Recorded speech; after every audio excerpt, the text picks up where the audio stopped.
no fuera por su paciencia, dudo yo que yo estuviera aquí hoy. Si no fuera por su paciencia, voy más lejos. Si no fuera por la paciencia de Dios, nosotros como raza humana ya hubiéramos desaparecido del planeta. Y esta tierra y este planeta tan bello no fuera otra cosa que un lugar oscuro donde solamente el diablo y los demonios se estuvieran paseando y nosotros, toda la raza humana, ya hubiese desaparecido. Pero lo que detiene a Dios es su paciencia. Yo no sé cuánta paciencia tiene Dios con usted. Pero yo sé cuánta paciencia Él tiene conmigo. Dicen amén. Y tengo algunos apuntes para avanzar más rapidito. Y queremos ir al Salmo 40, versículo 1. David, con todas sus debilidades y con todas sus flaquezas,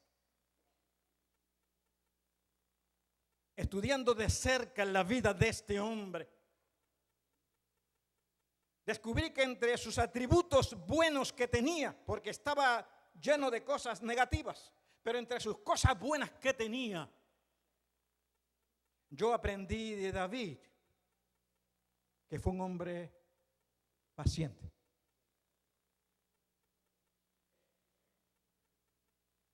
Porque decir verdad, mis santos hermanos, si usted no aprende lo que es paciencia, escuche bien lo que voy a decir. Si usted ignora la paciencia, yo dudo que usted tenga una buena relación con su familia, con su esposa, con su pareja, con la familia, con los hijos. Y más crítico, yo dudo que si usted es una persona demasiado impaciente, que no cultiva este fruto de la paciencia, usted jamás podrá tener una buena relación con Dios. Porque, ¿qué es paciencia? ¿Qué es paciencia? Paciencia es la capacidad de esperar sin perder el control ni el gozo. Paciencia es esperar tranquilos aquellas cosas que necesitábamos ayer y hoy es tarde y todavía no ha llegado. Y lo bello de la paciencia en las Escrituras es que la paciencia no es un don.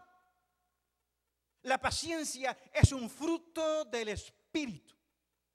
Y ahora sí es verdad que usted tiene que amarrarse bien los pantalones o la falda con lo que yo voy a decir. Hay una diferencia grande entre los frutos del Espíritu Santo y los frutos del Espíritu.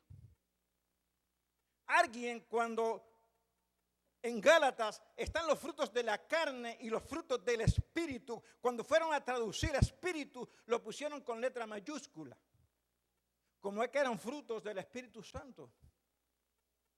Pero está hablando de mi espíritu. Yo como creyente, aparte de los dones que Dios da a la iglesia a través del Espíritu Santo, y escuche bien lo que voy a decir para no ser malentendido, porque el que predica anda en este púlpito en un campo minado. Usted dice cualquier cosita, alguien lo va a explotar. Los frutos del Espíritu Santo, Dios se lo da a cualquiera en la iglesia. Mis primeros años de convertido, a mí me enseñaban que los frutos del Espíritu Santo solamente lo tenían en la iglesia los santurrones de la iglesia. Los que oraban mucho y tenían alas más grandes que un 747. Pero con el tiempo yo me di cuenta que esa gente que tenían dones no eran tan santos como yo me imaginaba.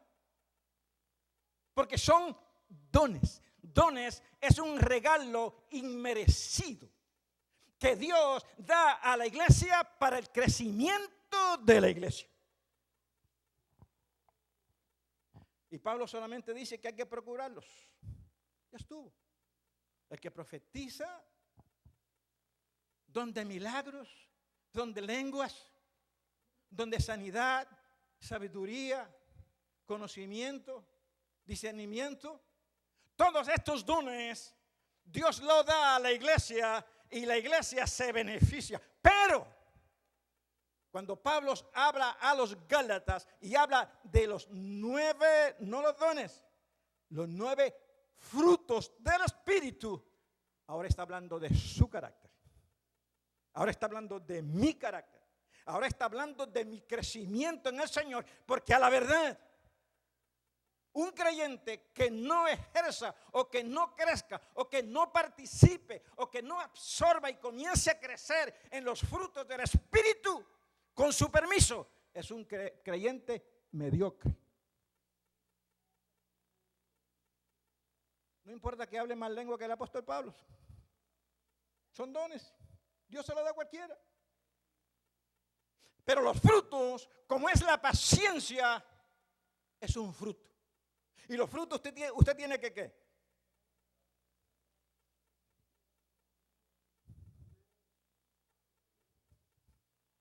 Usted tiene que regarlo. Porque tenemos nosotros una maldad, que nosotros creemos que todas las cosas se las tenemos que dejar a Dios. Hermano Roberto Pérez tiene un dicho, y a mí me gusta mucho ese dicho que lo dice cada vez del púlpito. Las cosas imposibles se las dejamos a Dios. Pero aquellas cosas que son posibles a nosotros, tenemos que hacerlas nosotros porque Dios no las va a hacer. Usted tiene que hacerlas. Y la paciencia es uno de los atributos que nosotros como creyentes tenemos que procurar. Yo no sé cuántos de aquí son impacientes. Y eso de que unas cosas la hace Dios y otras cosas la tenemos que hacer nosotros. A mí me gustan mucho las anécdotas, las ilustraciones. Estudiando yo las escrituras con el tiempo, descubrí una gran verdad. Que el más que hace ilustraciones, que el maestro que más ha usado todas estas figuras de retórica que enriquece la retórica del que habla y es más fácil del que entiende, fue Cristo. Y para yo ilustrarle que la paciencia es una cosa que usted tiene que trabajar, que no se la puede dejar a Dios. Viene a mi cabeza esta ilustración de este hombre que era medio desordenado y le dejaba todo a Dios. Y él trabajaba haciendo cositas por ahí, cositas para allá, y nunca pagó su seguro social. Y la mujer le decía: fulano, paga tu seguro social que vas a llegar a viejo. No te preocupes, Dios dará.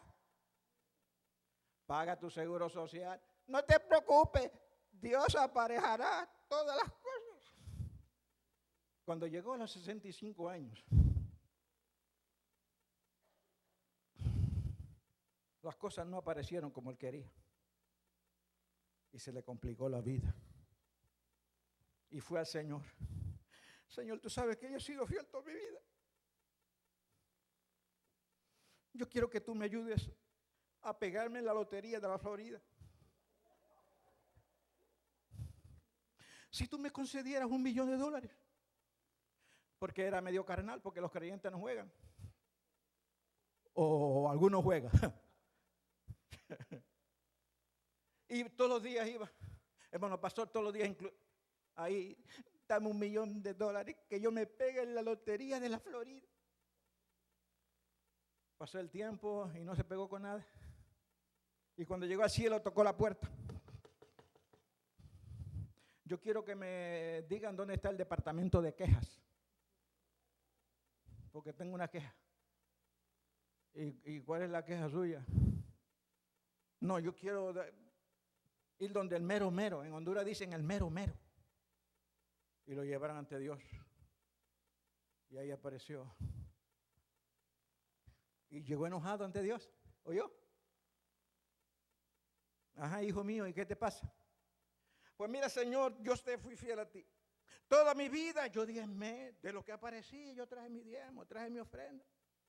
Y me cansé de rogarte que me dejaras pegarme, aunque sea con $1 millón en la Es la lotería de la Florida. Y tú nunca me dijiste que me pegara. Ay, hijo mío, yo todas las mañanas oía tu oración. Todas las mañanas yo oía cuando tú decías quiero. Y pasó el tiempo y pasó el tiempo. ¿Y sabe qué? Tú nunca compraste un numerito.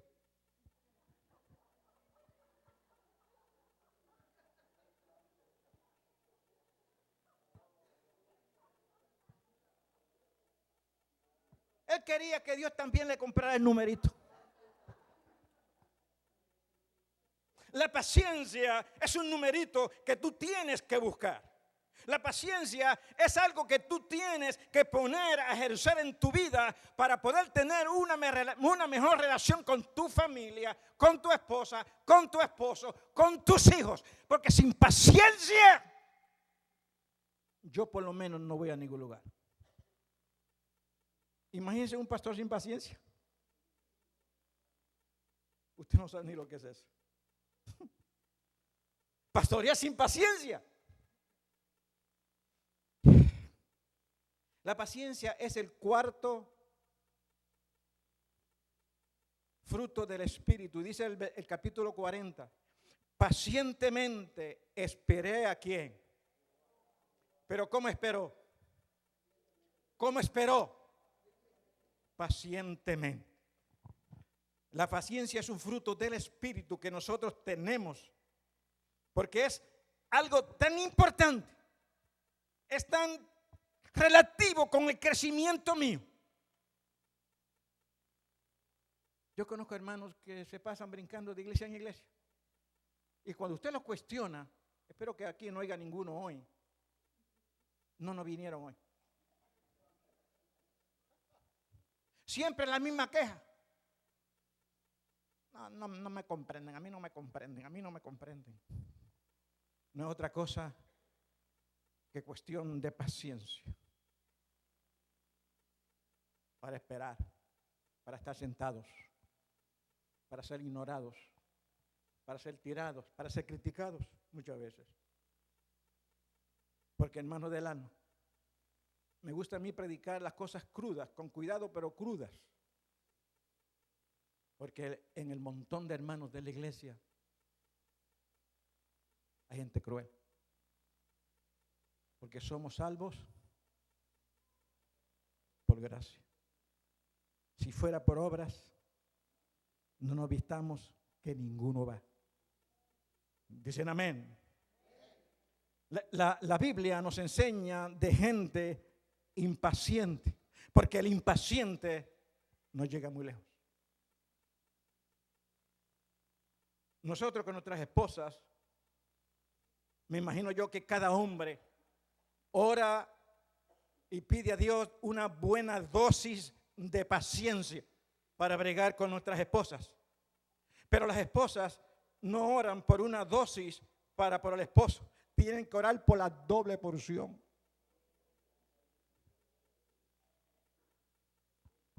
Saúl, por impaciente, perdió su reino.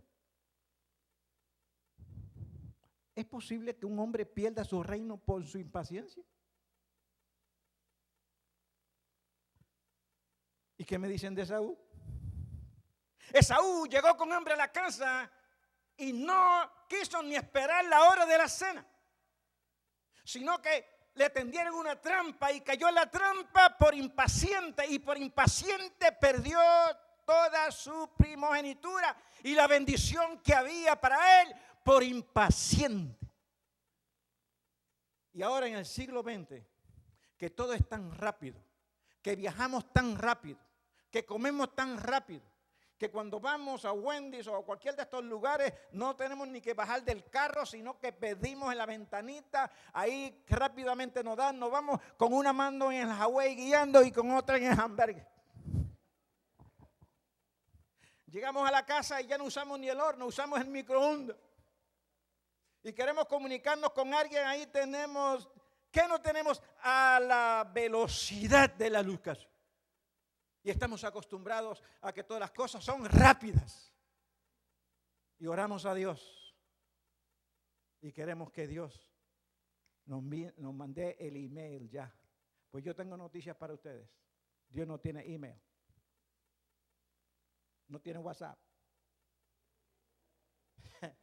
No tiene Messenger de Yahoo. El hard drive de él está lleno.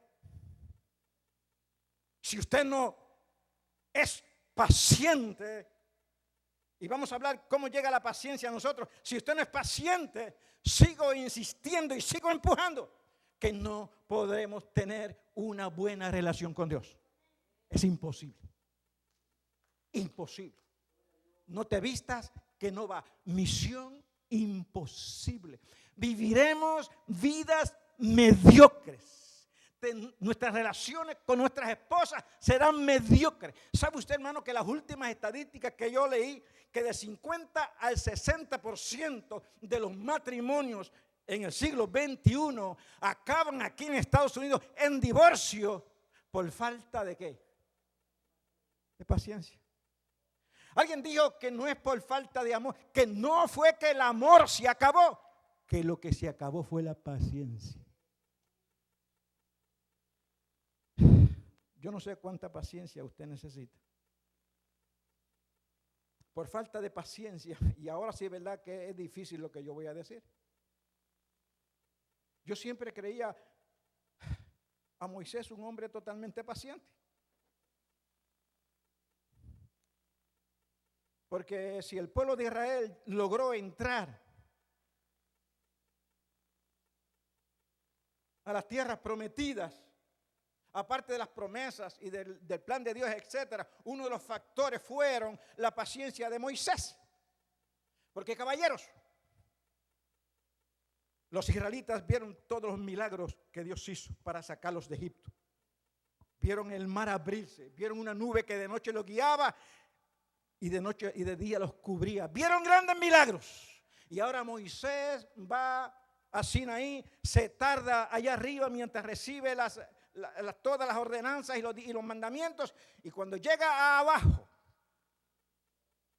había una fiesta en los israelitas. Nos vamos a gozar, ¿no? Y Moisés dice, ¿y qué es esa fiesta que hay abajo? No, si es que los israelitas fueron impacientes y tú no avanzabas a llegar. Y como dijeron, bueno, a lo mejor se murió Moisés allá arriba. Vamos a quitarnos todos los zarcillos, los anillos, todo lo que es oro.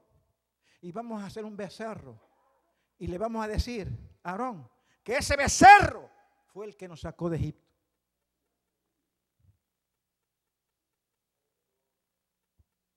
La paciencia de Moisés le estalló.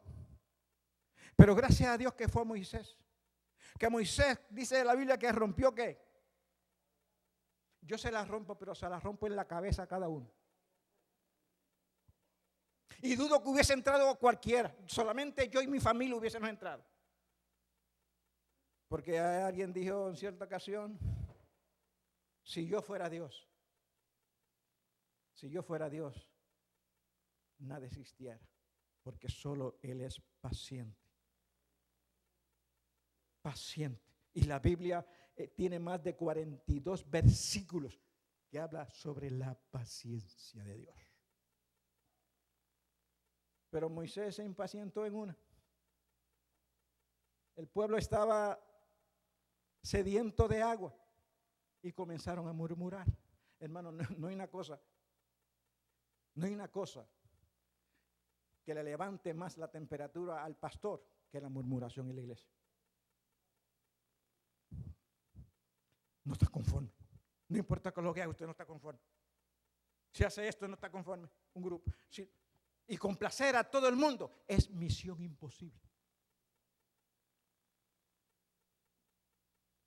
Y Dios le dijo a Moisés, toca con tu vara la peña, porque de la peña va a salir agua. Tú haz lo posible porque yo voy a hacer lo imposible. Pero Moisés estaba tan descontrolado y aquella gente le hicieron sacar chispas. Y en vez de tocar la piedra como Dios le dijo,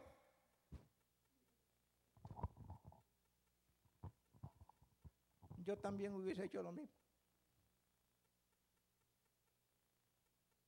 Y por eso no pude entrar a las tierras prometidas. Aunque detrás de todo eso está la soberanía de Dios. Moisés no podía entrar a las tierras prometidas, pero eso es para otro mensaje. Entonces, yo me fui por las Escrituras, buscando ver cómo es que tantos hombres consiguieron ser pacientes. Y encontré un gran secreto que se lo quiero decir a ustedes. ¿Cuál es el secreto de ser paciente? Aceptar, creer y absorber lo que es la soberanía de Dios. Una de las razones que nosotros nos impacientamos con nuestra familia, con Dios, con la iglesia, con todo el mundo es que desconocemos y olvidamos de que Dios está en control de toda la situación, no importa lo que esté pasando alrededor. Dios está en control de la situación y yo voy a esperar en Él y voy a esperar en Él y me voy a anclar en Él. No importa donde soplen los vientos, Dios vendrá a su hora adecuada. No llegará cuando tú quieres, ni llegará cuando yo quiero. Él llegará cuando Él sabe que tiene que llegar.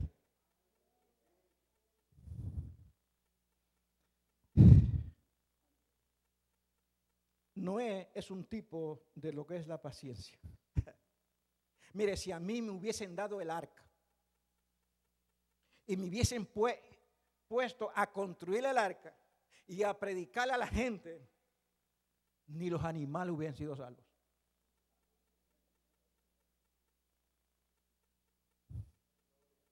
Pero usted sabe cuál es el secreto otra vez de la paciencia de este hombre.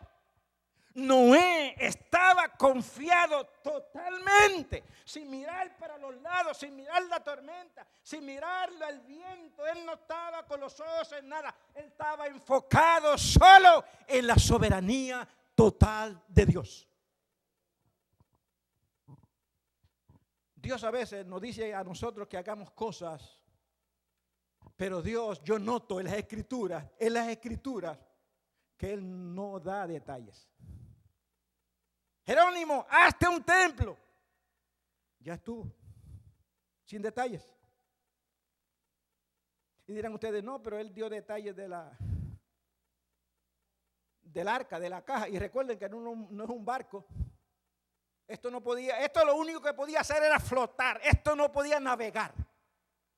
Esto no tenía capacidad para ir a ningún sitio. La única capacidad que tenía era para flotar. Era un arca, no una barca. Era un arca, una caja rectangular.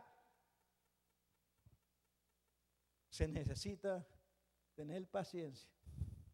120 años predicando y no se convirtió ni uno.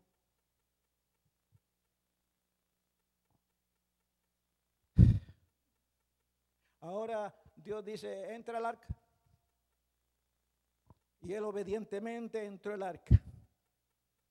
Hay un versículo que a mí me preocupa. Que después del diluvio, dice la Biblia, y se acordó Dios de Noé. Ay, Dios mío. ¿Es que acaso Dios se olvidó de Noé? Ay, ay, ay, ay. El arca estaba lleno de cuanto animal se podía encontrar por todas aquellas regiones. ¿Cuánto le duró la comida? No sé. ¿Se impacientó Noé? Aparentemente no. ¿Sabe por qué yo creo que él no se impacientó? Por los últimos versículos del capítulo 7 y 8, que habla del diluvio. Mire, si a mí me dejan 40 días y 40 noches, y al segundo día, después de los 40 días, yo espero que el agua comience a bajar rapidito. Baja agua, baja agua, baja agua. La mayoría de los hermanos no saben cuántos días estuvo Noé metido en aquella caja con aquellos apestosos animales. 1 año y 2 meses. Yo creía que eran 40 días y 40 noches. Y esto no es teoría. Busca los versículos y sume cuánto tenía, cuántos años tenía cuando entró. Y ahí dice cuántos años tenía cuando salió. 1 año con 2 meses. Si soy yo, cojo todos los animales uno por uno, lo empiezo a echar sobre borda, caballeros, y la única que se va a quedar es la paloma para que me diga si llegó a la tierra o no.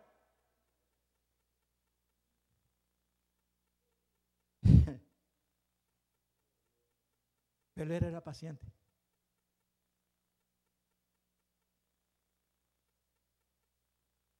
José en Egipto. Aquí sí fue verdad que llegó la paciencia. Y otra vez, usted busque el carácter de estos hombres y usted va a ver que esta gente le creyeron a Dios. El problema es que nosotros oímos muchas predicaciones, leemos mucho la Biblia, vemos películas acerca de Dios, etcétera, etcétera. Pero cuando llega el tiempo de prueba, no le creemos a Dios. Hasta ahí llegó nuestra fe. Yo he encontrado hermanos que se han ido de la iglesia. Allá en Honduras donde estuve pastoreando como 30 años. Y encontré una vez una hermanita en el banco. Hermana. No, una hermana no me saludó ahí cuando salimos orgullosa. Y usted dejó al Señor porque alguien no lo saludó. Una relación tan raquítica y tan pobre no puede echar raíces. Y esto no es evangelio adulterado. This is what it is, and this is the way it is. Y ese crecimiento, con la ayuda del Espíritu Santo, va creciendo, pero nosotros tenemos que ir fomentando, buscando cómo mejorar lo que nosotros somos, porque es parte de nuestro carácter.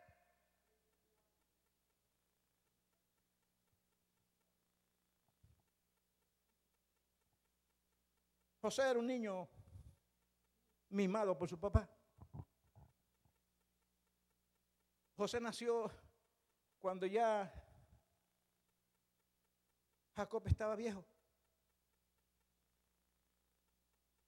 Y tuvo a José y tuvo a Benjamín. Cuando yo me casé con Kay, mi mamá dijo, ay hijo, tú tienes un niño pequeñito. Tuve a Benji cuando yo tenía 60 años. Y se asusta cualquiera. Pero hay una cosa que nadie me dijo a mí. Que a esta edad, un hijo se ama con otra ternura. Por eso los hermanos me dicen, tú estás criando Benjamín. Bueno, yo oré al Señor por paciencia y me mandó Benjamín.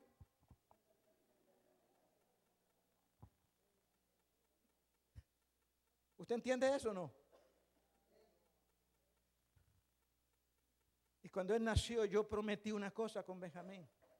Jamás darle, jamás. Dije, Señor, tú me das paciencia, no importa donde él me roba mi paciencia. Y no importa donde él me toque, y lo hace casi todos los días. Yo nunca he tocado a Benjamín y va a tener 14 años. Nunca. Eso sí, él sabe que somos compadres, pero la gallina vale 20 pesos. ¿Usted entiende eso? Cuando la maestra dice, I'm going to call you father, no me llame mi papá, porque me va a tener sin tele y sin Nintendo por 2 o 3 días. Y José era un niño mimado.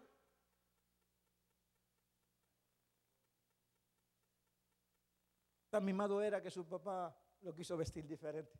Dice la Biblia que le puso ropa de colores. Usted sabe lo que es eso, ¿verdad? De lejos se veía que era diferente. El niño mimado. Pero Dios tenía planes con José y le dijo a José en sueños que un día sus hermanos y aún su papá y la gente se iban a inclinar ante él. Pero Dios le dijo a él que tenía planes con él, pero no le dijo los detalles.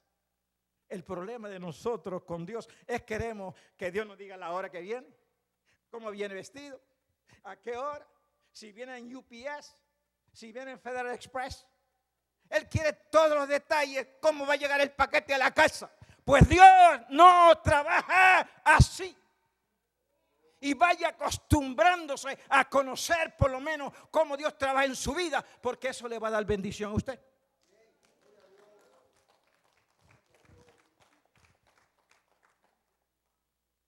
¿Usted cree que Dios le dijo a José, José, vas a perder tu lenguaje, vas a perder tu casa, por un tiempo vas a perder tu padre, vas a ser esclavo, vas a ir a una prisión, te van a juzgar mal?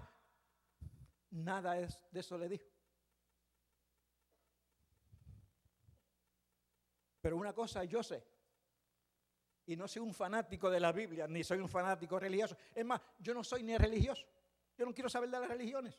Yo lo que tengo una experiencia con el Señor, y eso es suficiente para mí. Dicen amén. Los religiosos son un peligro. Dije que los religiosos son un peligro. Cuando yo veo a alguien muy religioso, es un peligro. Dicen amén. Estudiando yo la vida de José, una cosa, yo sé que en medio de la adversidad y por todo lo que José pasó en Egipto, que le quitaron hasta su nombre, tuvo que aprender otro lenguaje, cambió total.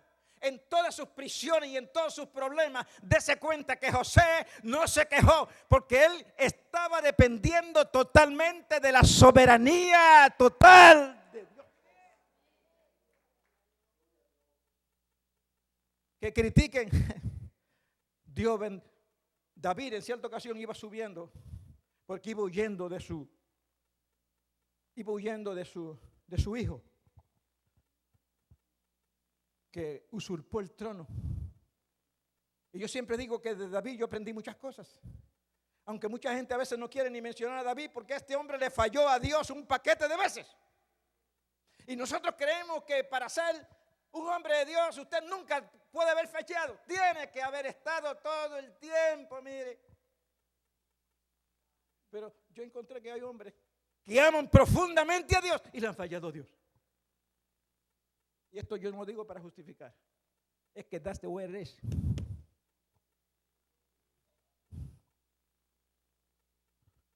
Y cuando David iba huyendo, Simeí lo maldijo. Wow, mi hermano del alma, la primera vez que yo leí que David, el hombre paciente, se fue huyendo de Absalón. Huyendo. ¿Usted cree que David le tenía miedo a Absalón? David no le tenía miedo ni al diablo. David no le tenía miedo a nadie. A nadie. A Goliat le cogió miedo. Tú eres pan comido, le dijo. ¿Ustedes no saben lo que es pan comido? Tú eres pan comido.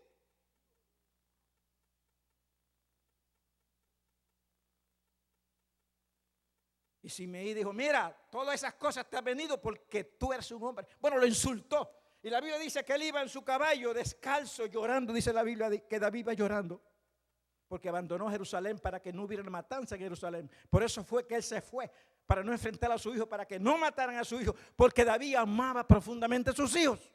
Una de sus debilidades fueron sus hijos.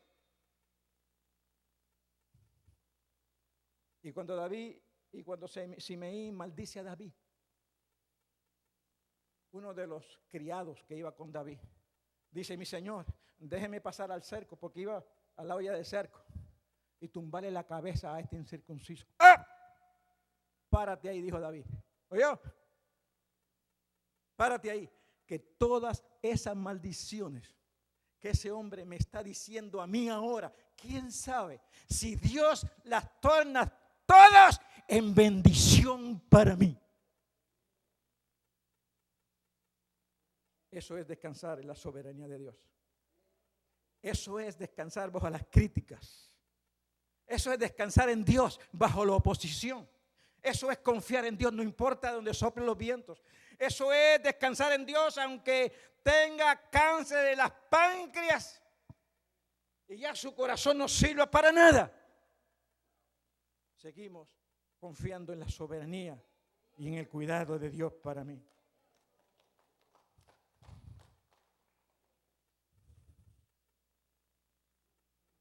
Y acabamos con Job.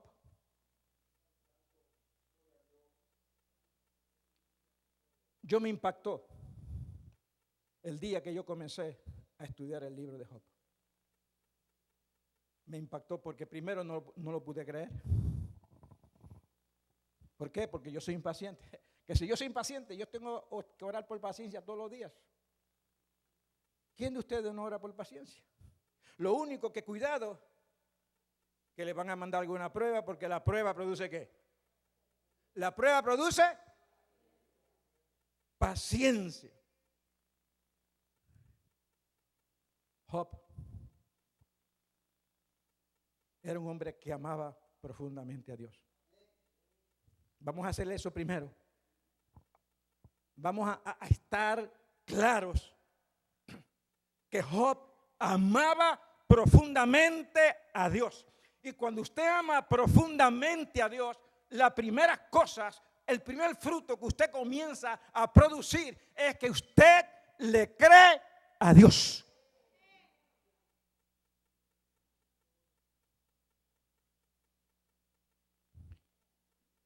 Teniendo todo en abundancia.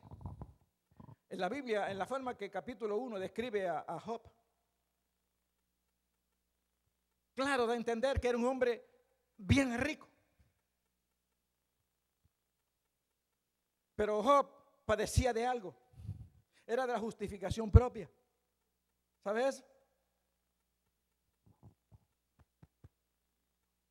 Aquel, pero yo. Y Dios, cuidado con lo que yo voy a decir, porque puede ser malinterpretado. Cuando usted va volando, el piloto a veces dice, hay nubarrones al frente, va a haber un bajón, amárrese bien los cinturones. Voy a decirle algo que usted puede decir. El que metió a Job en este problema no fue el diablo.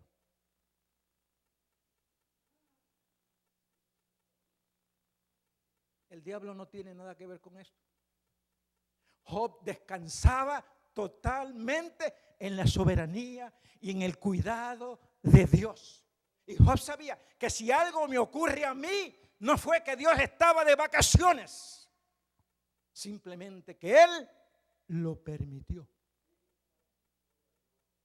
Hermano, si usted creyera eso y del mensaje usted se olvidara de los demás y usted en esta tarde fuera ministrado con esa gran verdad, que no importa donde soplen los vientos, que no importa lo que pase a su vida, usted está bajo el control total de Dios. Hasta el día que usted no absorba y se coma eso, usted va a tener una vida pobre y mediocre. Yo lo he experimentado en mi vida y estoy hablando de algo personal. Es personal, lo que yo estoy hablando es personal ya. Si no hubiese creído yo en la soberanía de Dios, yo le garantizo que yo no estuviera en este púlpito. Jamás. El diablo aparece en el capítulo 1 y el que mete en el problema a Job no es el diablo, sino es Dios. Lea despacio y usted va a ver. El diablo entra al cielo y es Dios. Léalo. Es Dios el que le dice a Job, ¿no has considerado tú a mi siervo Job? No fue el diablo que llevó el chisme al cielo. Fue Dios el que metió a Job en este problemón. Pero no fue para destruirlo, sino fue para llevarlo a un nivel más alto. Job conocía a Dios solamente de oídas, solamente por lo que decía la gente, solamente por lo que decían los predicadores, solamente por lo que decía el intercedor, pero personalmente no lo conocía.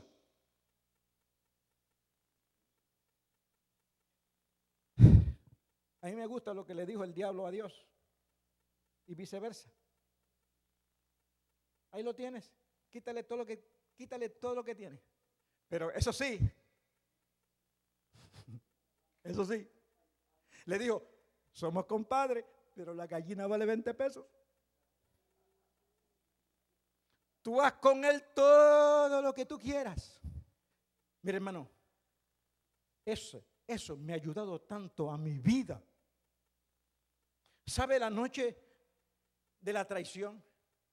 Cristo vino a Pedro. Dice, Pedro, cuídate. Porque el diablo me ha pedido a mí para zarandearte a ti. Repito eso otra vez. Pedro, cuídate, porque el diablo me ha pedido a mí permiso de ti para zarandearte. Y hay hermanos que creen. Mira el evangelio que yo estuve escuchando por muchos años. El evangelio religioso. Hermano, cuídese porque mire, el diablo está como los dirigentes buscando a quien devorar. Y si usted baja la guardia allí en la esquina, el diablo va a venir y le va a quitar hasta la salvación. Y me decían, si tienes el pelo acá abajo, las patillas, el diablo te va a tirar. Si te pones los pantalones así y si tienes el pelo aquí. Bueno, y yo le cogí tanto miedo al diablo que le cogí más miedo al diablo que a Dios. Pero cuando comencé a estudiar las escrituras, yo dije, ven acá, algo anda mal aquí. Algo anda mal aquí. Quiere decir a mí que lo que me da Dios a mí, el diablo viene y me lo quita. Give me a break. ¿Qué clase de Dios servimos nosotros? Ese Dios no es. Yo no me atrevo a alabar a un Dios así ni servirle menos. Y eso suena fuerte. ¿Cómo hacer un despacio?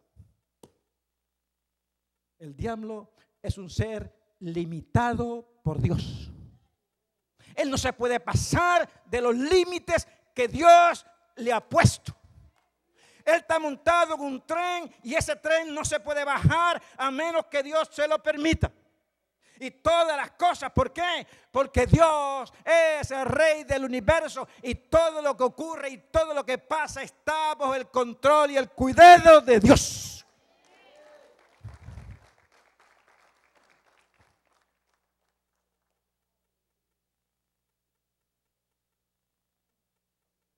Y cuando es quitado de todas las cosas, unos amigos le dijeron a Job, tú estás así porque estás mal. ¿Oyó eso? ¿A usted nunca le ha pasado eso? Sí, a los hermanos que les gusta. A mí no me gusta el chisme, pero cuando me traen alguno me entretiene. ¿Sabe por qué fulano está así? Porque... Y a veces el que más problemas tiene posiblemente está más cerca de Dios que el que no tiene ningún problema. Hoy sí fue verdad que la yegua tumbó Genaro. A veces esas hermanas y esos hermanos que pasan de prueba en prueba, no es que están mal, es que simplemente Dios los llevó a la casa del alfarero.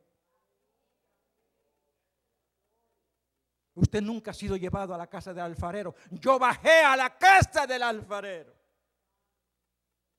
Yo fui bajado a la casa del alfarero. Yo vi mientras el alfarero daba vuelta al tablero. Y cuando llegó a la parte que da la boca del jarrón, la parte de arriba, es cuando el alfarero aprieta más. ¿Usted me está entendiendo o estoy hablando chino? Y muchas veces Dios nos lleva a la casa del alfarero para hacer de nosotros una vasija mejor. Una vasija mejor. Dicen amén. Una vasija mejor. Y cuando Dios permite que seamos llevados al trapiche, que seamos llevados al alfarero, tengamos paciencia con Dios, porque en el plan de Dios no es romper la vasija, es hacer de la vasija un vaso más útil para su gloria y para su honra.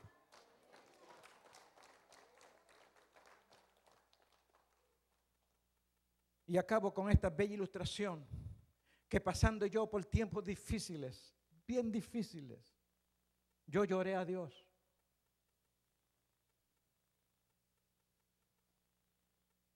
Y me escondí un tiempo porque estaba turbado. Y me levantaba a las 4, a las 5 de la mañana a orar. Ahí en mi casa, en Brandon. Dejé por un tiempo la iglesia en Honduras porque no sabía qué hacer con mi vida. Porque a todos los Elías llega un tiempo que tiene que buscar la cueva y esconderse en una cueva. ¿Sabe eso o no?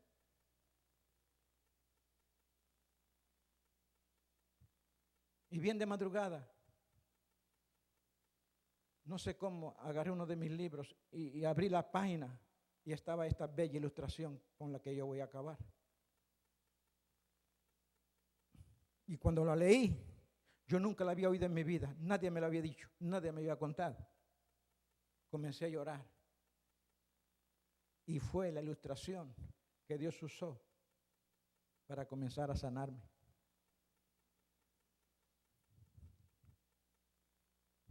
Dice una historia, en India,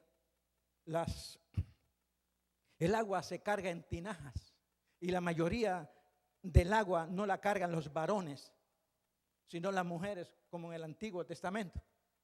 Nunca en el Antiguo Testamento usted encontraba a alguien buscando agua que fueran los varones, era cuestión de mujeres, ¿sabe eso, verdad? Pero en la India a alguien se le ocurrió cargar 2 tinajas y para eso necesitaba un hombre en espaldas anchas, aunque si usted le busca una mujer la va a encontrar que carga 3 tinajas. Y se puso un palo, puso 2 tinajas y ahora podía traer 2 tinajas llenas de agua del pozo a la casa. Ustedes me están entendiendo, ¿verdad? Porque hay alguien de allá, de Centro, Suramérica, Puerto Rico, etcétera, que llegan a Estados Unidos y se olvidan de esas cosas. Pero eso no vinieron hoy. Yo una vez allá en Filadelfia estaba predicando y estaba hablando sobre el fogón de Honduras. Y una hermana cuando acabó me dijo, brother, what is a fogón? What is a fogón? Y lo lindo era que el pelo todavía lo tenía lleno de ceniza.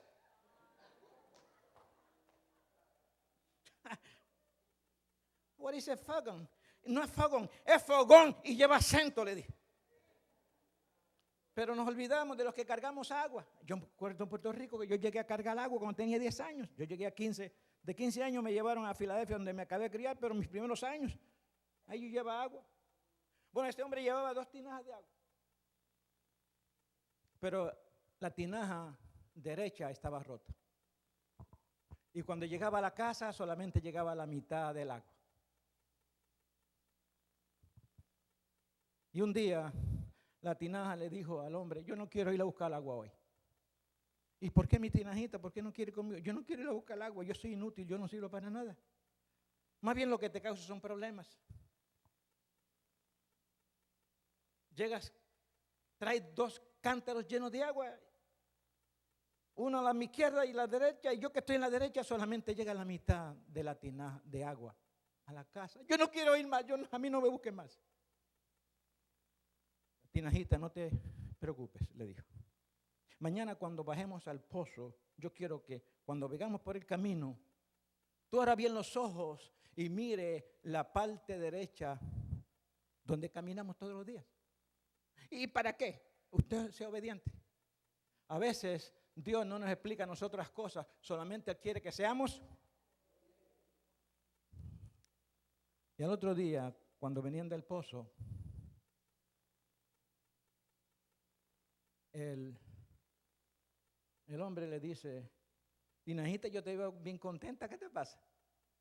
Tinajita, ¿y por qué estás más contenta? Sí, porque me estoy fijando en la parte derecha del camino. Tú me dijiste que me fijara en la parte derecha del camino, por donde yo paso. ¿Y qué ves? Flores. La hierba está más verde. Por donde yo voy botando agua, está más bonita que el lado izquierdo. Porque mi debilidad, tú la usaste para regar el camino. Hermano, todos somos medias tinajas. Pero ¿sabe qué? Dios en su amor y en su paciencia usa la mitad de nuestra agua para también regar el camino de alguien.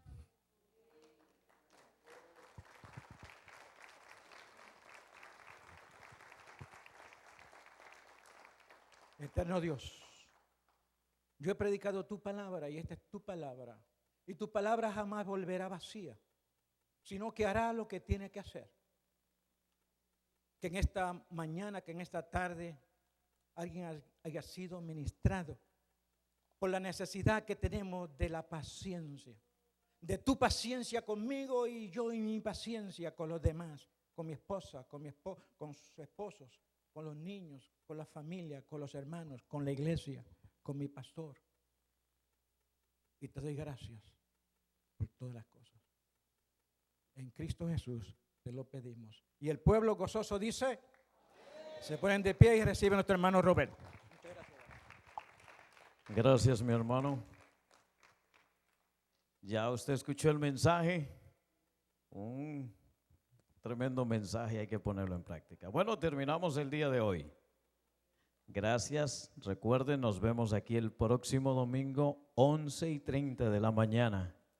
Vamos a tener nuestro servicio de Navidad, es una celebración de alabanza y adoración. No se lo pierda el próximo domingo a las 11:30. Alabanza y adoración navideño. Así que vamos a venirnos a gozar. Dios les bendiga.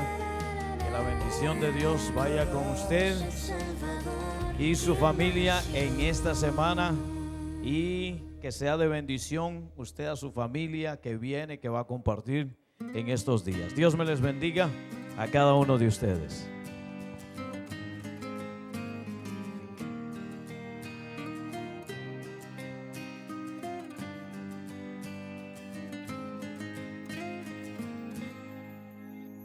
Hoy vengo a ofrecerme postrada ante ti, mi corazón puede estar